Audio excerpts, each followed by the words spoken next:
Hello, good day. This is the diary of the Pan African preacher. There's an African proverb that says, "The one who throws the stone forgets, the one who is hit remembers forever." I was once accused of wanting to keep Africans poor because I spoke out against prosperity theology, that get rich quick teaching that equates the rich with blessings and the poor with curses and sin. I am tired of those sermons that isolates Africa's poor into silos called theological slums and say nothing about the emerging African middle and upper classes. They say nothing about how Western nations through their policies continue to impoverish Africans, and they say nothing about how one addresses powerful corrupt administrators as a peasant farmer. The truth is, I am on a mission to enrich all African peoples. Yes, you heard me. I am on a mission to enrich all African persons, all 1.5 billion of us. The mandate I have received from God encourages me to be good news to poor people. I am to empower them through those stones that modern societies and Western economic systems reject.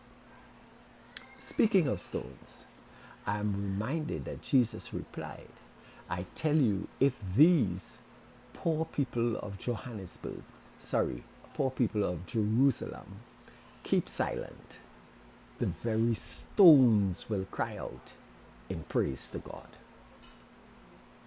Here, Jesus was addressing the bigotry of the Pharisees and the power of truth-singing people in the mouths of the poor. On my quest to enrich my fellow Africans, I want to use this scripture as a career guidance workbook, if you wish.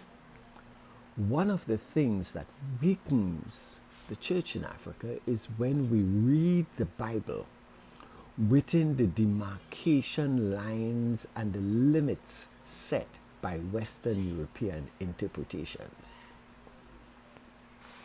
The study of rock science, also known as geology, is critical to the development of African nations, the empowerment of African peoples, and the fulfillment of the mission of the African Church.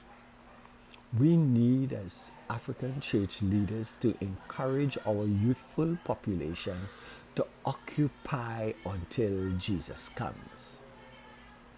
Let me state here, if we don't occupy, the Chinese and Russians will. Yes, I want to repeat that.